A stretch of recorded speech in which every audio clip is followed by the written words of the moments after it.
Welcome back to the Just Rebellion. Today's theme is a difficult one. We're going to ask the question, can you have a just military rebellion? In other words, one that subverts the existing order, often overthrowing a constitutionalized order, often leading to dictatorships that can be militarily enforced. In other words, both suppression and then repression. It can have a securitized and basically fatal aspect to it.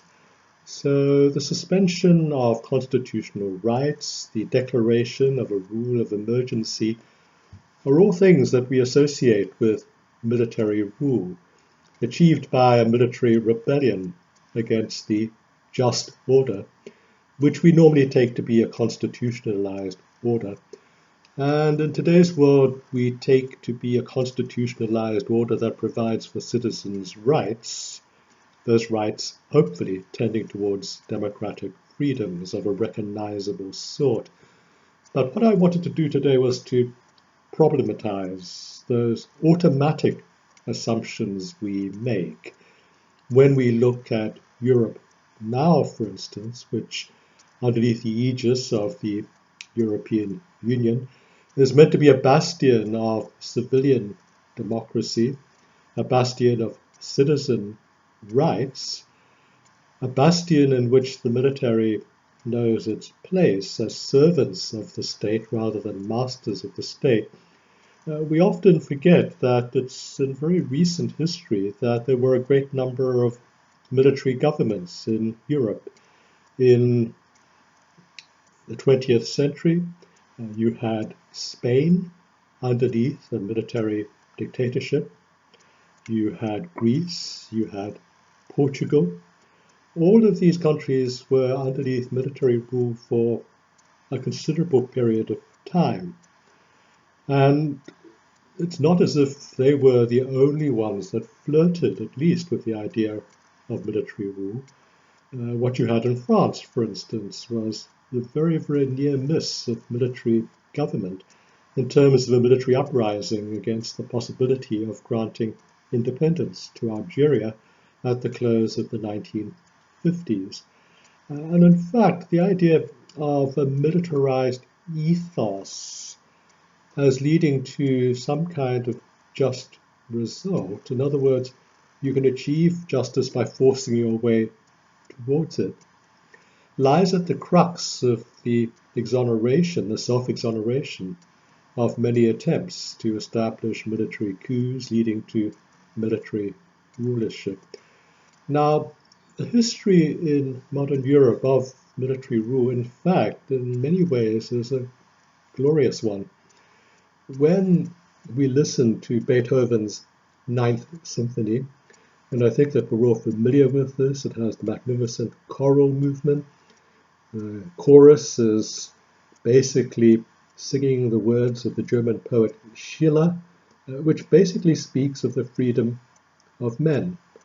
Women, again, in those gender days, are excluded from the equation. But generally speaking, the idea of freedom from tyranny. The Ninth Symphony was composed by Beethoven in 1824, and this is just 3 years after the death of Napoleon. And essentially, it was a symphony, and Schiller's was a poem that celebrated the achievements of Napoleon, who had seized power, albeit in the midst of the bloody endgame of the French Revolution, seized power as a military ruler. And although he went on to constitutionalize rule in a succession of countries that France then went on to conquer, he himself was not satisfied with simply being a military leader and then a military dictator. He was not satisfied with being the consul of France. He became the emperor. And you had there basically a constitutionalized dictatorship. Citizens had rights, it's just that no one else could be emperor. And this was achieved by military power, which he used to export the ideals of the French Revolution around Europe, with incursions into other places such as Egypt, for instance, largely unsuccessfully. So you had a contradiction there where, let us say, certain attributes of military rule promised greater freedoms, and certain other attributes certainly limited full freedoms. You were free if you were governed and behaved yourself, but you were not free to become the government, or at least to attain the apex of government. All the same, when you look at our history and you look at the career of Napoleon and you look at great philosophers like Hegel, for instance, there's the famous statement by Hegel when Napoleon conquered Jena, the university city where Karl Marx also studied later. But Hegel was a young professor at the University of Jena in 1806 when Napoleon conquered the city. And as Hegel fled his university city, he wrote to a friend, "I've seen the future. The future rides on horseback," referring to Napoleon mounted on a horse at the head of his cavalry, bringing the future, a future which was meant to be constitutionalized, against a system which had hitherto not promised constitutional rights to its citizens. So the rise of Napoleon, and even after the fall of Napoleon, was celebrated by the citizens of Europe as an epochal period of history in which greater freedoms became possible, constitutions became possible, and indeed became the norm throughout Europe, but in a contradictory system in which there was absolute authority centered at the top of the system. All the same, the creation of a system was the product of a military rule, a military dictator. And this idea of being able to promise this kind of result led to military rebellions across Europe. And certainly in the wake of war and the disintegration of countries, then it was military leaders who supposedly and historically are deemed to have come to the rescue. After World War I, for instance, with the shattered remains of the Ottoman Empire, it was Ataturk, a military officer, who led the way to the creation of today's modern Turkey. Together with his young Turks, we still use that term now, meaning the young technocrats surrounding Ataturk, he forged a modern nation with great contradictions, to be sure, but all the same, raised it up into a powerful player on the edges of today's Europe, and hoping at least in some stage of the future to become part of the European project. A very contradictory country, but Ataturk is still revered there as basically the founder of a modern nation state, with the emphasis on the word modern, overcoming years of autocracy that had led to the supposed degeneration of progress, meaning above all the degeneration of the rights of citizens when compared with the progress the citizens were making in other parts of the Western Hemisphere. If you look at what happened after World War II in Yugoslavia, the binding force of Yugoslavia that lasted right through until quite late in the 20th century was the military partisan leader Tito. Tito, with his partisans, held down 2 German Nazi divisions and basically made the victory in World War II that little bit easier for the Allies, because 2 divisions is quite a significant number of fighting men to be holding down, and doing so with a partisan army which in the end became extremely well organized. I became very familiar with this. My wife's grandparents fought with the partisans. In fact, one grandfather was Tito's commander of strategy, and very good family friends, my in-laws' family, became uh, teenage partisans. They went up to the mountains to fight, and they understood that they were establishing a state that was free in two respects. It was going to be free from Nazi domination. That was certainly the case. And it would be free in the sense that it sought to end centuries of, by that stage, what was deemed to be moribund national separatisms, the binding together of what has now again become Serbia, Croatia, Slovenia, etc., into a unitary state, United States as it were, of Yugoslavia. That was meant to be freedom from the past, leading to progress in the future, and again, catching up with the rest of Europe. In some ways, it was a very noble experiment. In some ways, of course, as we've seen in recent history, a failed experiment. It certainly achieved enough economic progress for Yugoslavia to become an honorary member of the OECD, the Organization for Economic Cooperation and Development. That is the harmonization body of the 18 capitalist countries in the world, an honorary member despite the fact that Yugoslavia was a socialist country with a peculiar form of socialism that tried to blend aspects of capitalism with it. And again, that was achieved as a result of military struggle. This was very much as a result of war, of course, as was the case in Turkey. But the duration of these governments was what was remarkable. No one tried to render obsolete the historical appreciation of the militarized genesis of both Turkey and Yugoslavia.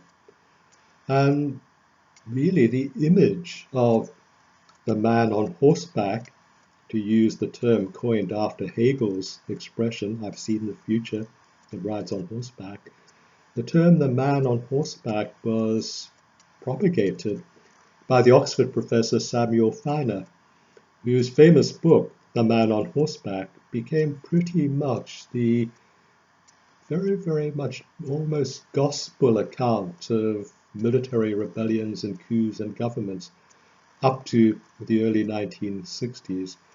In those days, concentrating mostly on Latin American examples. Most of Africa hadn't become independent yet, and so the phenomenon of African military dictatorships, which we'll look at in the second part of this lecture, had not yet become apparent. So what you had was the idea of the man on horseback, a title modeled after Napoleon, as all the same being undesirable while bringing possibilities of new futures. And of course, when you look at France today, you're looking at a country that really has emerged into its modern phase through a history of huge militarized tension. Not only did you have the restoration of French sovereignty to French people and to French governments after World War II, but very much the ascendancy of the French general who led the fight back against the German conquest and occupation, General de Gaulle. There were many efforts at government that followed the restoration of French rule underneath de Gaulle, who came in and came out of favor with the French people on an amazingly regular basis. But the question of Algeria, for instance, where France was facing a militarized insurrection, probably the first modern insurrection with a predominantly Islamic population in late 20th century history, something which has become more common now, but Algeria was the first. And what you had was a France that was racked with all kinds of tensions as to whether or not to let Algeria go or not. There was a very sizable French settler population, the colons of Algeria. Would they be left behind and lose everything, for instance? So fierce resistance against the idea of giving independence to Algeria. At the same time, it was a terrible drain on French resources, including military resources. But the military could not bear the prospect of another defeat. They'd been defeated in World War II. Despite de Gaulle's fight back, he had to take exile in Great Britain after his defeat. They'd been defeated in Vietnam at the Great Battle of Dien Bien Phu, where basically they were outgeneraled by the North Vietnamese commander, General Giap, and defeated when they thought they were in an impregnable position with greater armaments and, in fact, a larger garrison at Dien Bien Phu than the forces of the North Vietnamese could muster. So these were humiliating episodes for the French, still trying to get over the fact that they had lost to the Germans. And so the idea of losing Algeria as well was anathema to the generals who basically tried to launch a coup. The French legislators turned to de Gaulle to establish basically what amounted to a constitutional coup. He essentially suspended, albeit with a referendum, the Fourth Republic, established the Fifth Republic, the constitution of which provides the French president, meaning in the first instance de Gaulle, with the greatest powers of any democratically elected president on earth. He might as well be a dictator. It's constitutionalized. De Gaulle insisted that there should be a universal franchise to vote for the president. But all the same, when the French people vote, they vote for a president with extraordinary reach and capacity, extraordinary powers that are constitutionalized, which were basically invented by de Gaulle to give the civilian president almost military power. And this tension, this contradiction, has run through all of post-war France. There is still a militarized ethos in the history of modern France. If you look at someone who is regarded as the modern apostle of rebellion, Frantz Fanon, who lived in France, worked in France, fought for France during World War II, and was awarded the Croix de Guerre, the War Cross, for being wounded in the battles against the Germans while fighting for France. What you had was a rallying to a militarized cause that espoused freedom. All the same, what you had was the continuation of a militarized ethos, which lasted through to affect greatly the founding of the Fifth Republic. And of course, France continues to lurch into periods of militarized response to insurrection and rebellion. Every time I go to Paris, I stay on the left bank, and I always think when I use the metro station Saint-Michel at the bottom of the Boulevard Saint-Michel, the foot of the University District, I think to myself, how many times has this metro station been bombed by terrorists, either of the left or the right, either of secular militarized France or by Islamic insurrectionaries? You still basically have this sense of the most beautiful city in Europe, and I say this unapologetically, underneath at least the memory of siege. So this ethos, I think, has never quite disappeared. There's still echoes of it in Greece, in Spain. The whole controversies as to what to do with the emblematic remnants of Franco's Spain are still there. And one of the moving stories that I want to relate to you now about Spain, the fight by the Republican forces and their allies, the international brigades, drawn from people from all walks of life in the Western Hemisphere, who went to Spain to fight with the Republicans against Franco's insurgent fascist forces. They were defeated, of course, but in 1979, at the very end of 1979, we'd just come to the end of the Lancaster House negotiations that led to the independence of Zimbabwe. I was quite frankly totally exhausted, despite being a very, very minor player in those negotiations, very much a background and backroom actor. where the front tables were, of course, commandeered by much greater men than I would ever be, but exhausted all the same.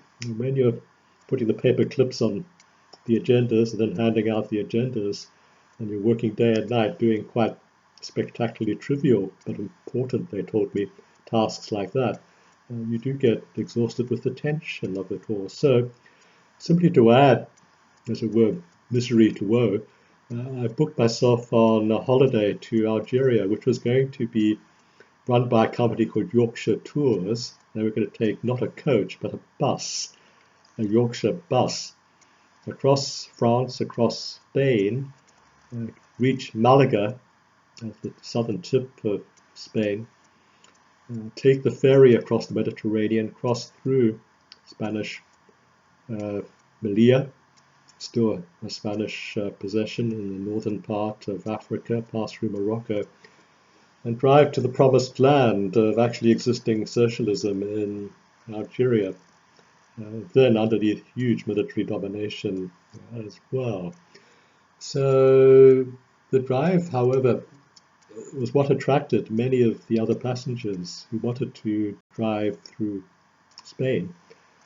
And it was only when we reached the outskirts of Madrid and we stopped at what seemed like a completely barren hillside outside the university, and the bus stopped and the passengers piled out, very elderly passengers, and they began walking down the hill and began crying.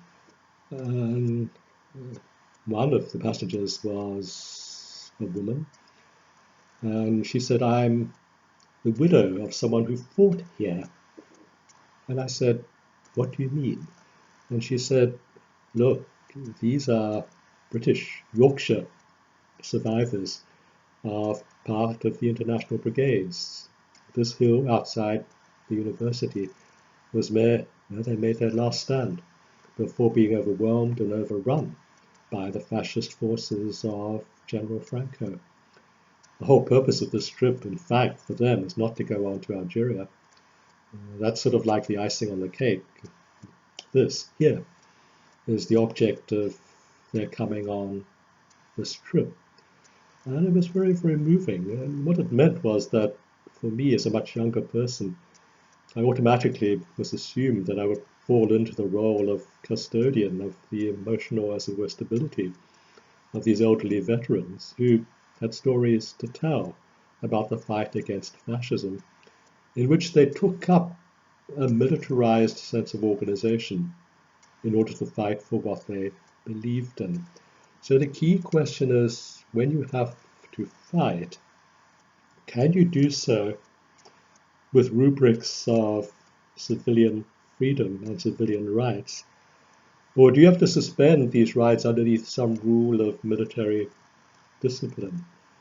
And how long does this military discipline last? In some cases, it lasts for a very long time. And in Spain, it certainly lasted for a very long time with the continued and protracted rule of Franco. And as I said, even now, controversy is over whether or not artifacts, emblems, symbols from those years should be regarded still as something to be celebrated in today's much more modern Spain. So these are problematics that continue with all of us. As I said, what you had was a book by Samuel Feiner called The Man on Horseback, which was regarded very much as the gospel of study of what we called civil-military relations. There was an American, as it were, equivalent by Samuel Huntington, and I do have to cite this particular work, even though Huntington and I quarreled very greatly over his other works. There was what Huntington himself called a splenetic exchange in the academic press between himself and myself over my review of his book called The Clash of Civilizations, which I deem the most awful book written in that particular part of academic history. He was not very kindly disposed towards my review, as you might imagine. But he'd written an earlier book called The Soldier and the State in 1957, in which he almost celebrated the idea of military order or military orderliness He concludes the book with almost a paean to the straight avenues of the West Point Military Academy, and how it was this sense of orderliness that was valued by the military. And in moments of disorder in civilian rule, and you can't think of any civilian rule without disorder, then the military would be sucked in, like being sucked in by a vacuum, to restore a sense of orderliness, because they themselves were the paragons of order. They would bring order back into government, they would bring efficiency back into government, they would make things work again. And indeed, for instance, this was the boast of Mussolini when he became the military fascist dictator of Italy before World War II, despite the fact that he failed significantly, not totally, in his invasion of Ethiopia. The big justification that citizens gave was that at least Mussolini made the trains run on time. This is something which has not been achieved in Italy since then, I hasten to add, but he made Italy work at great cost. All kinds of persecutions, imprisonments, internal exiles. Gramsci wrote his prison notebooks while in one of Mussolini's prisons, for instance. So you had, as it were, again, a contradiction. Certainly, the military dictatorship brought efficiency, but at a huge cost in terms of freedoms. Some countries would say this was a contradiction worth enduring. When you look at North Africa, like when we look at Turkey, the military coup of Colonel Nasser and the free officers, as they call themselves, transformed Egypt. It was a proper revolution, in fact, turning it from a feudal Islamic autarky into something which can lay claim in very large part to the status of modernity. The total transformation of that country was again led by secular technocrats of military origin. And of course, the military's never gone away from Egypt. President Sisi, like many of his predecessors, President Sadat, for instance, these are military generals who've put on a suit, have taken off the uniform, subjected themselves to elections where the result is foreordained. But wearing a suit, they can claim not only the suppressive and repressive power of security forces to enforce their will, but they can also claim progress underneath their rule. So the contradiction is very, very much there. A contradiction which is very much leaking at the seams right now, as, and we'll be discussing this towards the end of our course, Islamic rebellion raises its head even in countries that are ostensibly Islamic, like Egypt. So all kinds of things that we need to think about here. With the 1960s, of course, what you had was the beginning of the independence of Africa. Bear in mind that many African forces fought with the Allies during World War II. There was already the seeds of a militarization in many of these countries, particularly in France. When de Gaulle reached Britain and declared himself to Churchill that he was the leader of the Free French, the retort of Churchill was, "France has fallen, of whom are you the leader?" And de Gaulle said, "The colonies have remained firm." And they did. They fought with the Free French, and the unspoken bargain was that they would be able to negotiate independence when the war came to an end. And indeed, independence began coming 15 years after the end of the war. One of the great achievements of the Fifth Republic when de Gaulle took over in 1958 was to say, well, now that I'm the president again, I'm going to fulfill this promise. I'm going to start granting independence. And he did. So the freedom, the independence of Algeria was, as it were, simply the harbinger, the beginning of a mass independence. which one could say had been achieved by contribution to a militarized effort against fascism during World War II, achieved by that means as much as by nationalist struggle in the ways that we normally recognize it. But what it meant was that in many parts of Africa, typically in the Francophonie, as I said, but other parts as well, Tanzania, for instance, East Africa in general, you had some military capacity, so that the independence of African states had within them the seeds of possible military uprising later. This was problematic, of course, but when you look at the history of post-independence Africa, you're actually looking at a history of, let us say, both successful and unsuccessful civilian rule, often very problematic civilian rule, but you're also looking at a history of, and I'm going to say this in capital letters as it were, both successful and unsuccessful military rule. In other words, when you're looking at African military rule, you're not just looking at the buffoon dictators like Idi Amin, for instance, like Emperor Bokassa of the Central African Republic, which he briefly renamed the Central African Empire and modeled himself, including his coronation, on the coronation of Napoleon, when Napoleon became Emperor of France, a direct emulation there. In some ways, if that was silly, then you could make the same claim about the silliness of the spectacle of Napoleon making himself emperor in France. Very grand occasion of almost circus proportions. But Napoleon would have claimed, for just cause, Bokassa, far less successfully in his claim, did something similar.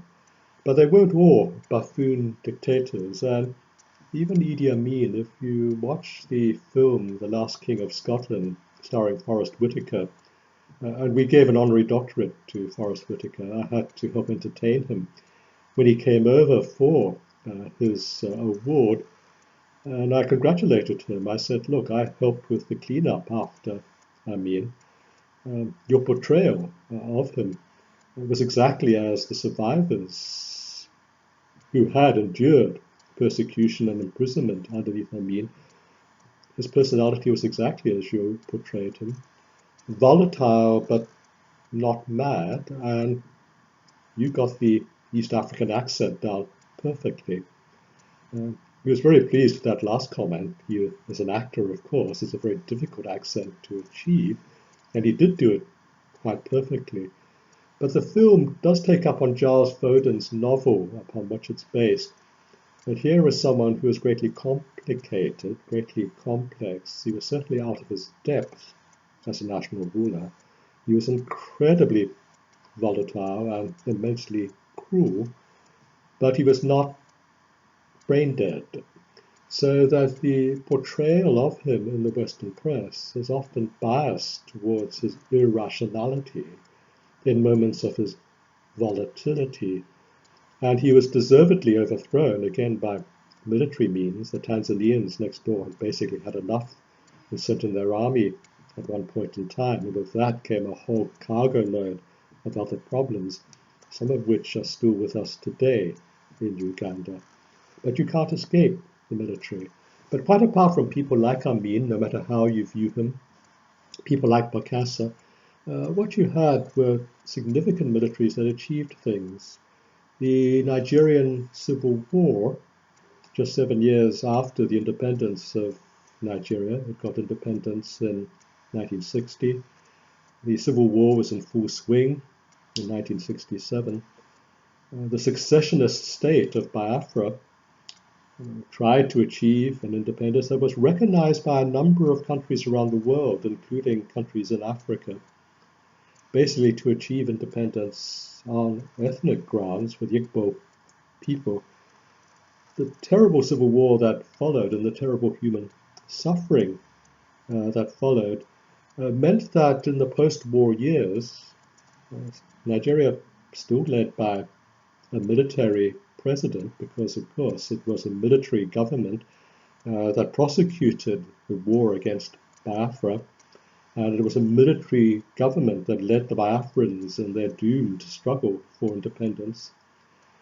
The general who was in charge after the war, General Gowon, it was he who propagated the gospel of reconciliation.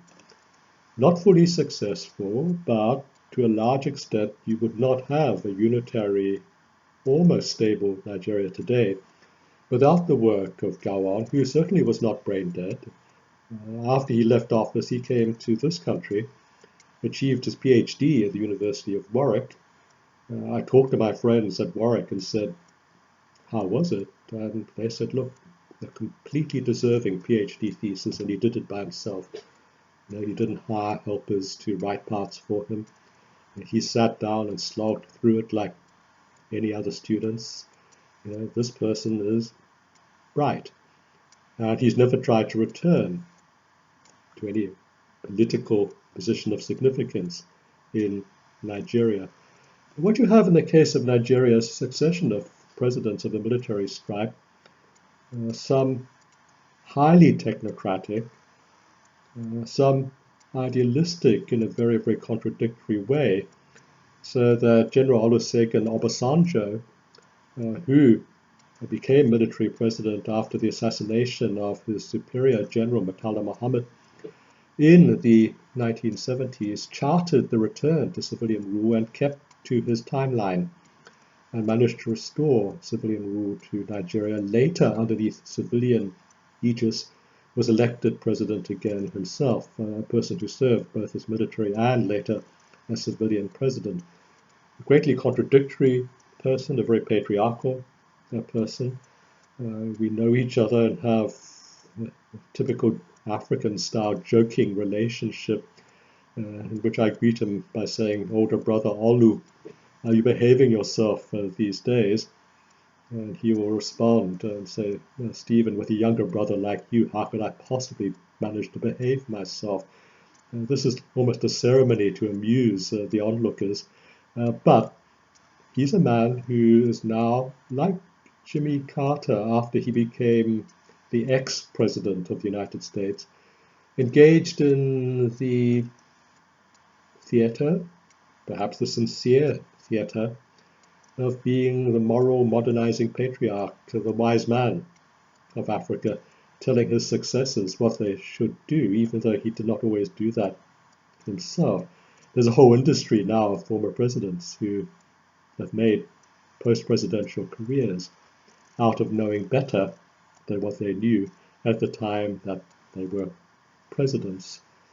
But underneath his rule, what you had was the achievement of a sense of the military, A, needing to keep its promises, and B, needing to have a technocratic capacity.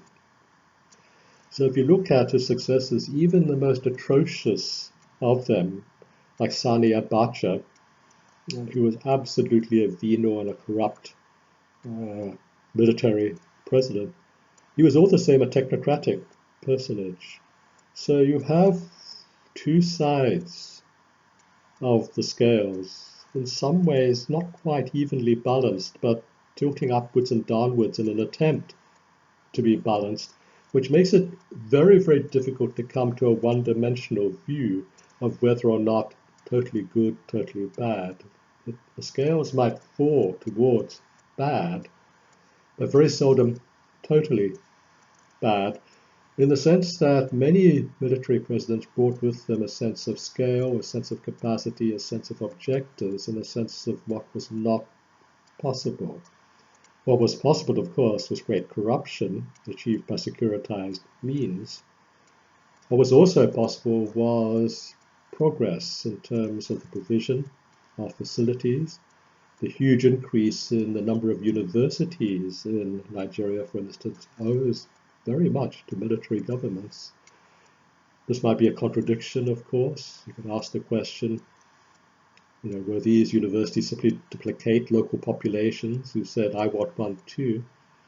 What standard has been achieved by these universities? They can't all be of the same high level. And indeed, these are very, very good questions to ask. And indeed, there is a huge range of standard among Nigerian universities. I've accepted In fact, he was Obasanjo's special advisor on foreign affairs as one of my PhD students. Wrote a very, very good PhD, and he came from the University of Ibadan. Superb qualification, superb standard, but not all universities in that Nigerian area are of the same standard.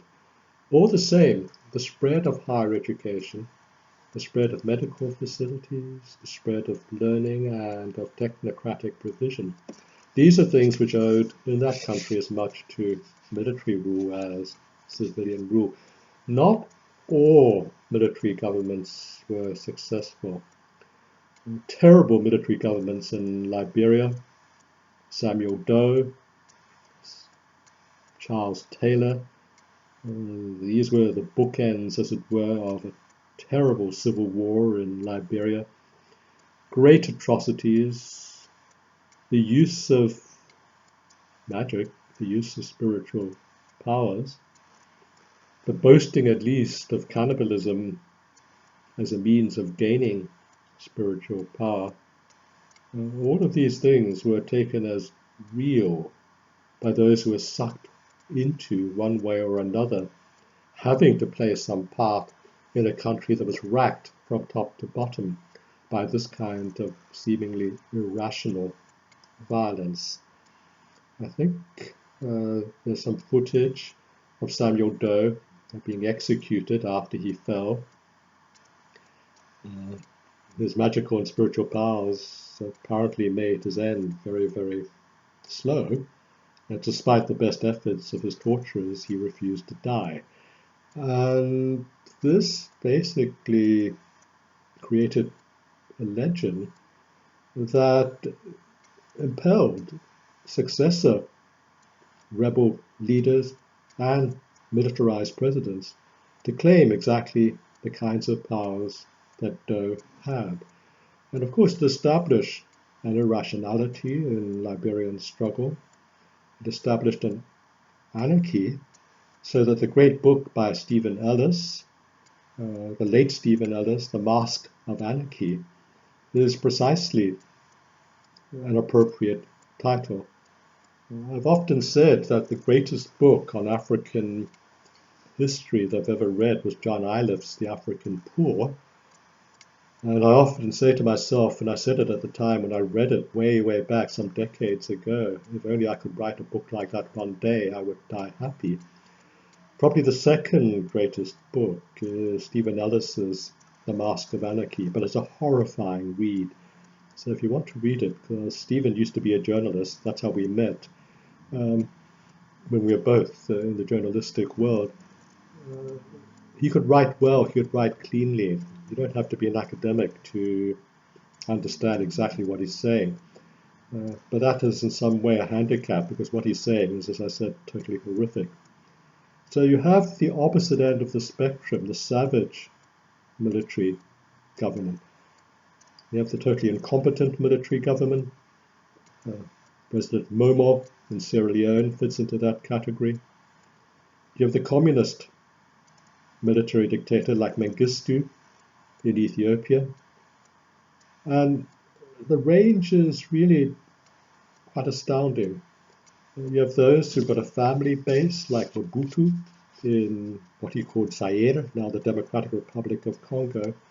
So much so that what I tried to do was to compose a typology of the military governments of Africa. I'll read this out to you. The first category, ruthless, military-originated, family-based kleptomania, such as Mobutu of Zaire. And secondly, ridiculous-seeming military splendor, Amin of Uganda, Jean Bedel Bokassa of the Central African Empire, which we now know as the Central African Republic. Ruthless, this is thirdly, ruthless military dictatorship crudely reliant on cultural manipulation as much as force of arms, such as Doe, such as Taylor, Charles Taylor of Liberia. I would nuance that now. I would not say crudely reliant on cultural manipulation. The more I look at it and the more times I read the Stephen Ellis book that I referenced for you, I have to say that although these were misuses of cultural power, they were actually quite sophisticated adaptations, at least, of cultural power for political manipulative reasons, of course. My fourth category, ruthless military dictatorship with all the same a technocratic base. That includes my example of General Sani Abacha of Nigeria. Fifthly, technocratic military dictatorship with impulses towards the return of civilian democracy. That's Obasanjo of Nigeria. Sixthly, and I labor this in my African political thought course, I call this idealistic military dictatorship involving younger officers. Jerry Rawlings of Ghana. Rawlings has just died. His obituary in The Guardian a couple of weeks ago by Victoria Britton. Victoria also is one of the great journalists of this country. Clean, hard, no-nonsense copy. And she gives a very balanced account of the contradictions and also the achievements of Jerry Rawlings of Ghana. And Thomas Sankara of Burkina Faso. Both Rawlings and Burkina Faso's ruler, Thomas Sankara, were young men, junior officers, rock and roll musicians, given to fast cars, sports cars, and motorbikes, content to live frugally, while all the same prepared to move ruthlessly. Rawlings executed members of the previous regime without sentiment and without hesitation. Made many mistakes, but all the same, the record of both of them towards the end of their tenures would have to be judged, adjudicated as successful. Sankara's was a very brief tenure. He was assassinated 3 years afterwards, after attaining power, possibly by one of his own comrades, who then became president in his stead. But he remains an icon of righteous, just African government. His views on feminism, women's liberation, for instance, as he called it, was quite astounding. And he transformed a desert country, one of the fag ends of French colonialism, into a cultural capital. There used to be a joke about the capital city, Ouagadougou. I knew some Mennonite missionaries who had served time in what was then called Upper Volta before Sankara renamed it Burkina Faso. And they joked saying, look, how do you know that you're entering or leaving Ouagadougou, the capital city? Well, you drive in past one roundabout, go down a straight line, and then you drive out past another roundabout, and there's almost nothing in between. Well, it wasn't unique to Burkina Faso. Lusaka used to be a bit like that, and a few other places in Africa where the capital city was literally a one-horse town, but which developed. In the case of Burkina Faso and Ouagadougou, what you have marking the coming of age of Ouagadougou is the Ouagadougou Film Festival, one of the great film festivals of the world, never mind of Africa.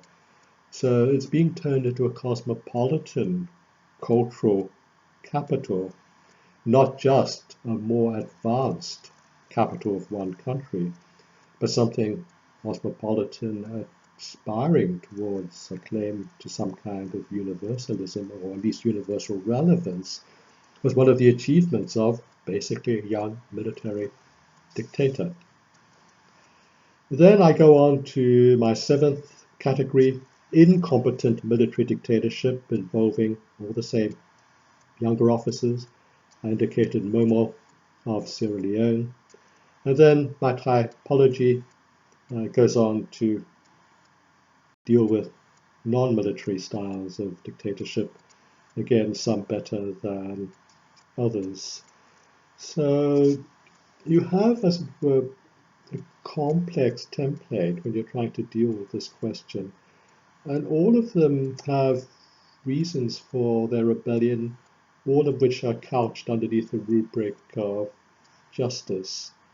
There's obviously going to be a stories lecture today. So the story of Jerry Rawlings, he seized power twice. He was released after the first seizure of power, but in the interim, a democratically elected president, Hildeman, is not actually doing a very good job, and there was a clamour for him to be replaced. This was at a time when Ghana was in economic rack and ruin. The local currency, the cedi, was almost worthless. No president dared to devalue it because it would bring such popular protest. Because, of course, the cost of living would be hugely increased. Basically, you had to be a military dictator to be able to get away with doing that and enforce getting away with it. But all the same, people were deeply dissatisfied with the democratically elected president. And in 1982, I was in the slums of Accra. I think I've told you, or some of you, this story. My Land Rover broke down. It takes a fair-sized pothole to ruin the axle of a Land Rover. But there we were in this pothole with a broken axle. And my driver said, look, I have to go back to headquarters to bring a tow truck and hopefully a truck with a spare axle. We might have to fix this on the spot. I'll bring mechanics if I can. But you better stay here and guard this Land Rover. We don't have many Land Rovers because the minute we both leave it, it will just be stripped bare. This is a slum. So I took shelter in the heat of the day in the barber shop overlooking the Land Rover. He'd never cut Chinese hair before, so I emerged looking like the first Chinese punk in Accra, probably the last Chinese punk in Accra. But as he was making a butcher's job of my hair, I noticed a small photograph clipped to his mirror of Flight Lieutenant Jerry Rawlings, and I said, the young man who was briefly the president. And he said, yes, he is going to come again. And I said, what do you mean he is going to come again? And he gave the exact time and date. This is when he's going to come again. When I finally got back in a repaired Land Rover to the government ministry that was hosting me, I said, do you know? They said, no. These are just stupid rumours from the poorer parts of town where we never go anyway. It's too dangerous. What on earth were you doing there in the first place? And I said, well, we shall wait and see. And indeed, on that day at that time, he came again. Everyone in the poor parts of town knew. No one in the elite government circles either knew or believed. And he could claim that he came again, almost like the second coming of Christ, with popular support, basically to reinstitute his failed project, interrupted project, of achieving a more just state. And despite all the contradictions that were enumerated in Victoria Britain's Guardian obituary, I think the balance very much is that he left Ghana in a more just place than what it was in before he came, either in terms of his first or second coming. So what I wanted to do, ladies and gentlemen, is to problematize this. As for getting rid of military dictatorships, that's more easily said than done. In Egypt, there was a very, very brief moment after the Arab Spring of a government, a civilian government, led by a leading member of the Muslim Brotherhood, President Morsi, who didn't last long. He wasn't a particularly good president, but he certainly wasn't given enough time to come through the problems and contradictions of his coming to power without any practice at all of how to be in a government. And the Muslim Brotherhood had been banned, and in fact all rival genuine opposition movements had been banned under the military governments. It took the Arab Spring briefly to break through that in Egypt. And of course he was removed from power once again by a military government the leader of which is now put on a suit and is President Sisi. Bringing in military governments to an end took mass civilian protest, as in Egypt, at Tahrir Square, at the height of the Arab Spring, and it couldn't last. In Portugal, underneath the militarized fascist dictatorship of Salazar that wanted to hang on to its African colonies, Angola, Mozambique, Cape Verde, Guinea-Bissau,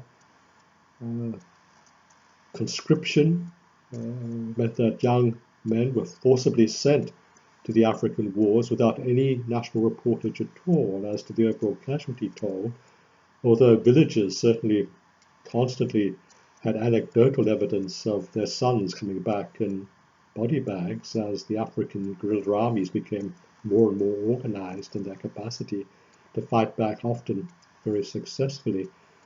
The only way that Salazar could leave office was by another military coup, and that was led by young officers in 1974 who liberated the country, instantly gave independence, and this of course led to other problems, the southernness of it all, to the African colonies, and from their tank tops drove through the streets of Lisbon, throwing to the crowds who were cheering hastily translated copies of the works of my university colleague David Birmingham, who had been the outsider who had enumerated the exact cost of the colonial wars in terms of casualties as well as economic cost to Portugal.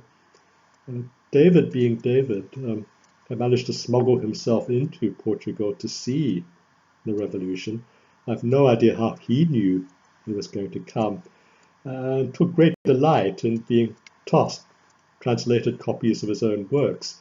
And he became, as it were, the apostle of veracity of what had led to, in the end, the reasons for the fall of Salazar, the military dictatorship. Portugal became, underneath the aegis of the young officers, a democracy. It rose from being the poorest country in Europe to becoming the richest. Never quite, not the richest, richer, never quite overcoming the legacy of the cost of these wars, so that in the banking crisis of just under a decade ago, its former colony Angola offered to bail it out economically, and Angola actually could have. It was not an offer that was accepted. It was a case very much of the Angolans saying, look how the worm has turned. But what it meant is that these military governments left difficulties in their wake. Some had great achievements in their wake, and I've tried to enumerate those. Some, like Portugal, as I said, far less so. But all of them, in whatever country, were more complex than what seems to be the case at first sight. Far more complex, needing problematization, needing investigation. Needing investigation, A, into the enunciation of just cause, certainly investigation as to whether suppression, repression, and securitization are the just means of leading to the achievement of just cause, and of course, in the wake of military governments, try to assess whether or not progress, some measure of justice, some measure at least of what they promised, had been achieved. So, ladies and gentlemen, leave it at that. Tried, as I said, to problematize a difficult topic, but also, of course, to leave you with the haunting words of a very senior United States military leader just after the American elections, which at time of speaking, President Trump has still refused to concede. This was an intervention made about 2.5 weeks ago by a leading general, and was obviously a pointed barb towards President Trump, and what was taken seriously as the possibility of some kind of coup attempt by President Trump, in which he would call out the military to aid him in retaining the reins of power. And the general said, look, We don't serve a person. Forget that. We serve the Constitution. End of story. It was as barbed a remark without actually mentioning names as you could possibly make in the circumstances, that notwithstanding Samuel Huntington and his dreams of orderliness, which the military could bring to the chaos of the United States emerging from the era of President Trump, it was as barbed a comment as you could make that this is not what the military is for. So thank you very much, ladies and gentlemen.